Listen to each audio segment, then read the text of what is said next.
Il est à 23h40 et je crois que le président de la République, commandant suprême de forces armées de la République démocratique du Congo, est encore en ce moment précis en train de travailler. Cette réunion, c'était pratiquement la dernière d'une très longue journée parce qu'il y avait à la fois le besoin de suivre de près la situation sécuritaire à Goma. Vous savez que ce matin, des camps des déplacés ont notamment été touchés par des bombes. Il était question d'étudier tous les mécanismes, notamment avec les responsables tant au niveau du gouvernement qu'au niveau de l'armée, pour voir comment on assure la protection et la sécurité des populations.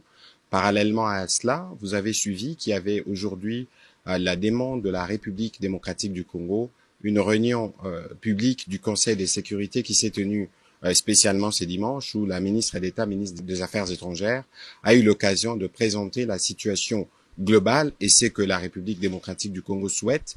Et dans ces mêmes esprits, le président de la République a eu plusieurs contacts avec un contact diplomatique pour évidemment étudier tous les tours de la question. Et donc à ces propos, le président de la République a tenu d'abord à exprimer toute la solidarité du gouvernement et de lui-même envers nos populations qui sont affectées et qu'à ce niveau, toutes les dispositions sont prises pour nous garantir la sécurité et la protection des compatriotes, parce que nous savons qu'il y avait justement, par exemple, ces bombes qui sont tombées sur des camps de déplacés. Il faut s'assurer que les vies humaines sont préservées. Voilà, en synthèse, les tours des questions qui ont été abordées ce soir autour du président de la République. Nous sommes dans une situation de guerre où l'actualité évoluée, elle peut évoluer à tout moment.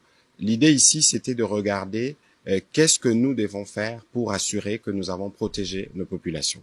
On ne va pas aller dans un débat spéculatif parce que nous sommes le gouvernement autour du président de la République et comme nous le faisons habituellement, nous aurons l'occasion de revenir au regard de l'évolution de la situation pour vous faire le point. Mais pour ce soir, la priorité était de regarder, et notamment avec les responsables militaires, comment on préserve les vies humaines. Vous savez qu'il y avait la détermination des autres. Vous savez aussi que nos forces sont très déterminées. Et donc, au milieu de cela, il y a une population. Je pense que cette population, le devoir du président de la République et du gouvernement, c'est de s'assurer de leur protection. Et c'est cela qui a fait l'objet aussi des contacts diplomatiques du président pour lequel nous aurons l'occasion de revenir en détail dès qu'il y aura des éléments à partager. Merci.